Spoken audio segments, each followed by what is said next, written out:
Saul, Damon Salvatore, Stephen Salvatore, Loki, Peaky Blinders, Peter Parker, அப்பமே foreign crush John McKenzie. படம் பேரு little John.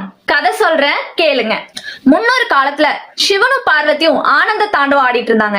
அப்போ பார்வதியோட மூக்குத்தி பூமியில விழுந்துருச்சு. காலங்கள் பாஸ் ஆக அந்த மூக்குத்தி விழுந்த இடத்த மூக்குத்தி அம்மன் கோயில்னு நம்ம எல்லாருமே வழிபட்டுட்டு வரோம். அந்த இடத்துல இருக்க அம்மனோட மூக்குத்திய அபகரிக்கணும்னு காலமா ஒரு அரக்கன் போராடிட்டு வரான். அவன் பேரு கால பைரவன். இப்போ பிரசன்ட்ல ரொம்ப ஃபேமஸா இருக்க அந்த மூக்குத்தி அம்மன் கோயிலுக்கு ஒரு ஃபாரினர் ரிசர்ச்காக வராங்க. மூக்குத்தி அம்மன் கோயில நடக்கிற மர்மங்கள், மேஜிக்ஸ் எல்லாத்த பத்தி தெரிஞ்சுக்கணும்னு அவர் இங்க வராரு. அவர்தான் ஜான் மெக்கன்சி. ஜான் மெக்கன்சியோட ரிசர்ச்சுக்கு அந்த மூக்குத்தி அம்மன் கோயில்ல இருக்க ஒரு சுவாமிஜி ஹெல்ப் பண்றாரு. டைம் கொஞ்சம் கொஞ்சமா பாஸ் ஆகுது. ஜான் தங்கிட்டு இருக்க வீட்டுல வாணின்னு ஒருத்தங்க இருக்காங்க. அவங்க மேலேயே ஜானுக்கு காதலும் வருது. வாணிக்கும் ஜானோட கேரக்டர் ரொம்ப பிடிச்சிருக்கு.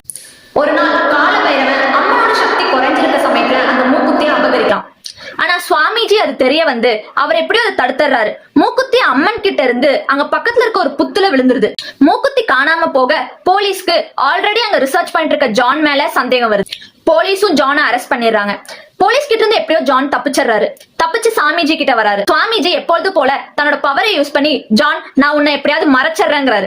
ஜானோட நேரமோ என்னமோ மறையறதுக்கு பதிலா குறைஞ்சிடுறாரு. ஒரு குறிப்பிட்ட நாளுக்குள்ள ஜான் மூக்குத்தி அம்மன் கிட்ட சேக்காட்டி ஃபாரெவர் அவர் லிட்டில் ஜானா மாறிடுவாரு. ஜான் கடைசியா மூக்குத்தியை எடுத்தாரா? கால பைரவன் என்ன ஆனாரு? இதுதாங்க ஸ்டோரி. படம் பார்க்காதவங்க பாத்துருங்க. ஆல்ரெடி பார்த்தவங்க ஒரு ரீவாட்ச போடுங்க. Bye by.